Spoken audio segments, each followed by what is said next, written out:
말씀 빌립보서 3장 보겠습니다.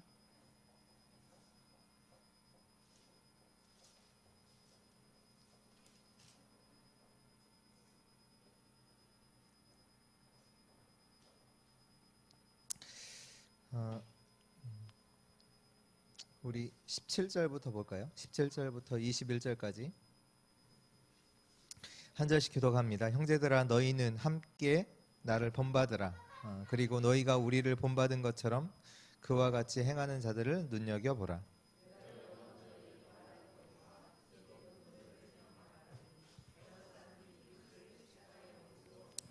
그들의 마침은 멸망이요 그들의 신은 배요 그 영광은 그들의 부끄러움에 있고 땅의 일을 생각하는 자라.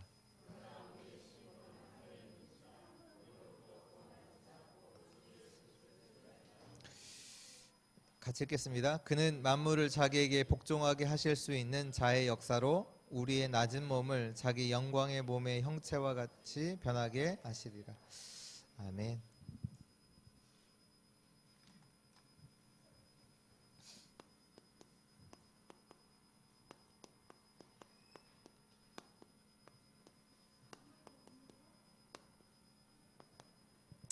전도자가 미리 누린 것.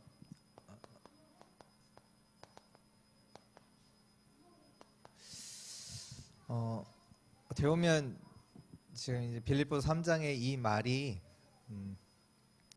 세상에 어떻게 보면 사람들이 가치 있다고 생각하는 거, 나는 다 배설물로 여기고 그리스도가 최고다. 그리고 나는 뭐 이제껏 이룬 거 아니다. 나는 그리스도 따라간다. 어떻게 보면 사람들에게는 그런 것들이 이제 가치 없어 보이기도 합니다. 그러나 저와 여러분들은 이 바울이 고백했던 이 고백을 미리 누리고 있어야 합니다. 근데 아무리 세상께 좋은 것, 세상이 좋다고 해도요, 세상 것은 우리가 살려야 되는 것이고, 실제로 우리가 누려야 되는 게 뭐냐? 하나님의 것을 누리고 있어야 됩니다. 근데 그것을 우리가 문제 닥치면 부딪혀서 이렇게 뭐 되어지는 게 아니라 미리 갖고 누리고 있어야 실제로 우리가 누릴 수가 있고요. 실제로 할 수가 있고요. 자꾸 우리가 미리 누리지 못하면 문제가 오면 자꾸 놓쳐요. 문제가 오면 자꾸 속기도 하고 놓치고, 그래서 미리 누리고 있어야 문제 왔을 때 그 문제 가운데서 또 하나님의 계획도 보고, 이것이 하나님께서 준비하신 거구나, 이런 부분들이 이제 보인단 말이에요. 그래서 오늘 미리 누리는 축복 속에 있는 은혜가 있길 바랍니다. 저희들은 전도의 여정을 가고 있잖아요. 그렇기 때문에 미리 누려야 되는데, 그 미리 누릴 게 세 가지가 있는데요. 하나님의 것은요,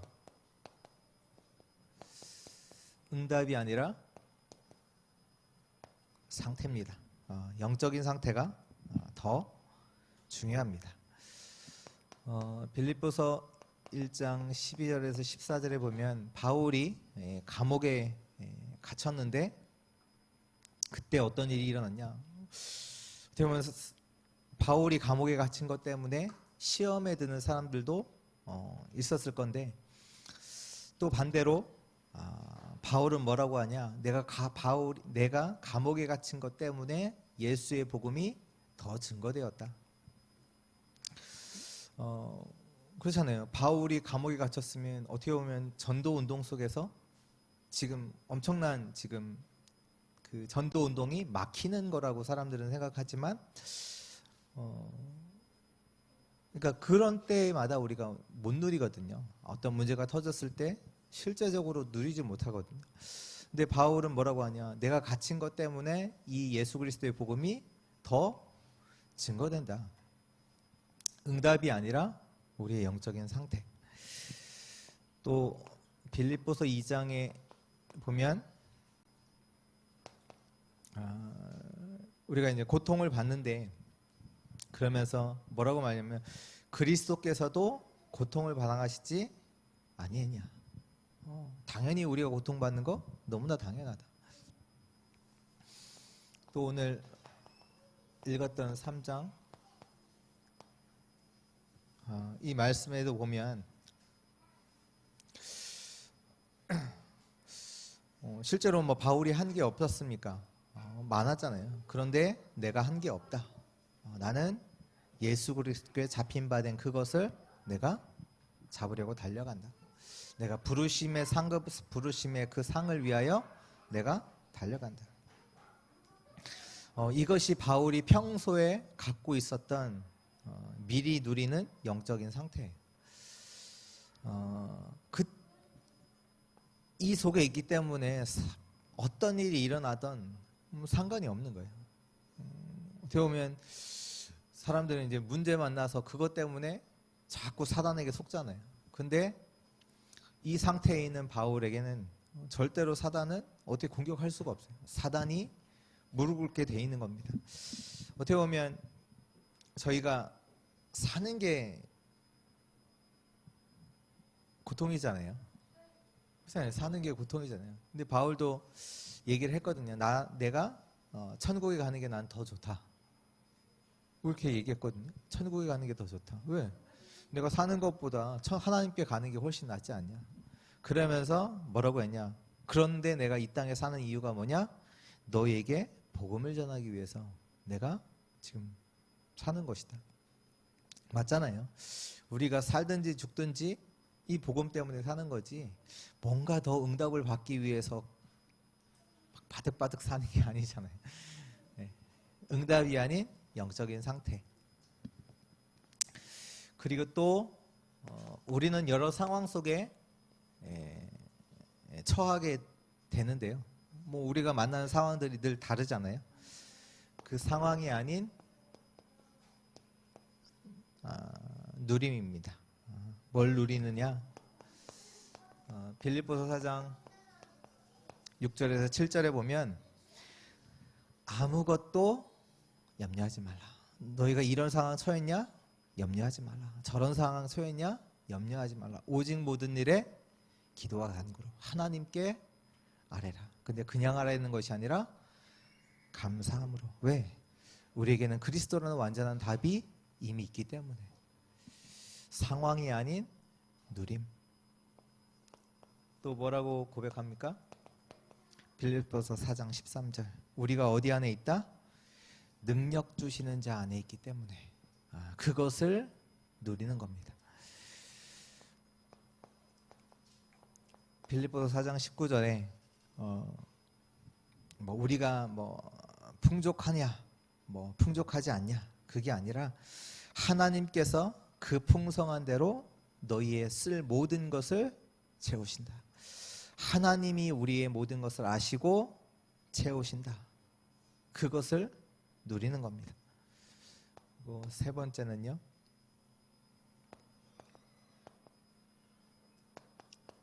열매가 아닌 여정.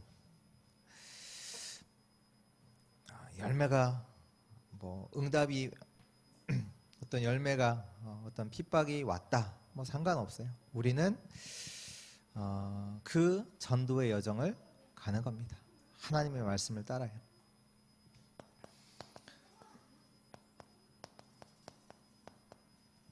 첫 선교사가 파송되는 그 여정 속에 그리고 지금 모든 문이 막혔는데 하나님께서 마게도니아로 이끄시는 그 여정 속에 바울이 있었고요.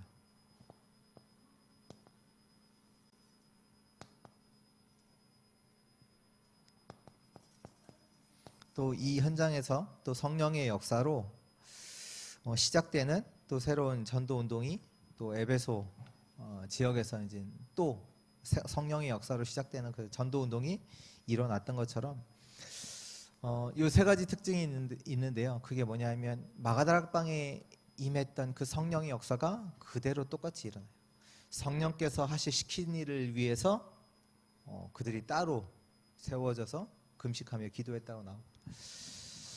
성령께서 또 마게도니아 오라고 그들에게 또 알려주시기도 하고 마가다락방에 임했던 그 성령의 역사가 동일하게 이 현장에도 나타난 것처럼 저희는 그 전도의 여정을 가고 있고요. 이것이 또 어디로 연결되냐?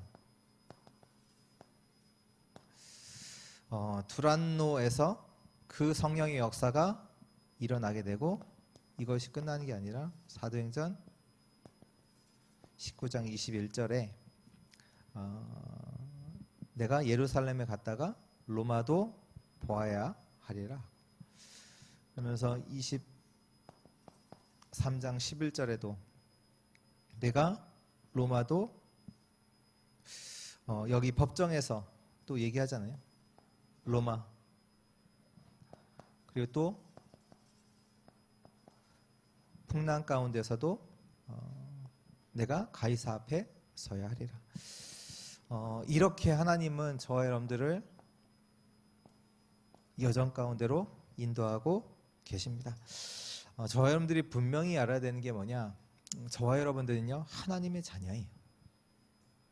하나님의 자녀입니다. 그렇잖아요. 상황이 이렇든 환경이 이렇든 상관없어요. 왜? 하나님의 자녀예요. 또 하나님의 자녀가 분명히 알아야 되는 사실은 뭐냐? 하나님은 하나님의 뜻을 이루시고 끝내십니다. 결국엔요 하나님의 계획이 이루어지는 거예요. 아무리 지금 상황이 안 좋다, 환경이 나쁘다, 거기에 따라서 상황과 환경이 되어지는 게 아니라 결국은 하나님의 뜻을 따라서 그것이 이루어지고 끝나게 돼 있어요. 우리의 목숨도 우리에게 있지 않거든요. 맞잖아요. 우리의 목숨도 우리에게 있지 않거든요. 하나님께 있잖아요. 그렇다면 우리가 가진 문제, 우리가 가진 상황들을 어떻게 봐야 될까요? 우리가 갖고 있는 문제를 제대로 봐야 되겠죠. 하나님께서는 하나님의 시간표를 따라 하나님의 능력으로 역사하실 것이다. 그렇게 정확하게 봐야 돼요. 문제가 왔다. 망했네. 그게 아니라 우리에게 하나님 주시는 응답, 그 열매는 언제 일어나냐? 하나님의 시간표에 하나님의 능력의 역사로 하나님께서 이루시게 되어 있습니다. 그래서 그것을 아는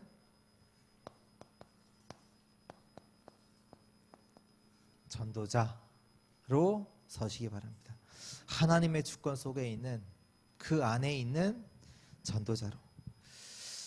오늘 이 예배 오늘 추수감사 주일로 하나님께 예배드리는데요. 오늘도 오늘만 특별한 날이 아니라 늘 우리는 정말로 하나님의 말씀에 역사하는 매주 또 매일이 그런 특별한 날입니다. 오늘도 주의 말씀이 역사할 때 하나님의 크신 치유가 일어나고 하나님의 능력이 회복되어지는 축복의 날 되기를 기도합니다. 우리 같이 한번 기도하겠습니다. 응답이 아닌 영적인 상태, 또 상황이 아닌 하나님의 약속을 누리는, 또 열매가 아닌 여정을 가는 전도자 되게 하옵소서. 정말로 미리 이런 사실을 알고 누리게 하여 주옵소서. 세상을 살리게 하옵소서. 하나님의 것을 누리게 하옵소서. 오늘도 하나님의 말씀이 역사하사 참된 치유가 일어나게 하시고 오늘도 세상을 살리는 하나님의 능력을 덧입는 축복의 시간, 축복의 날 되게 하옵소서. 우리 같이 기도하시겠습니다.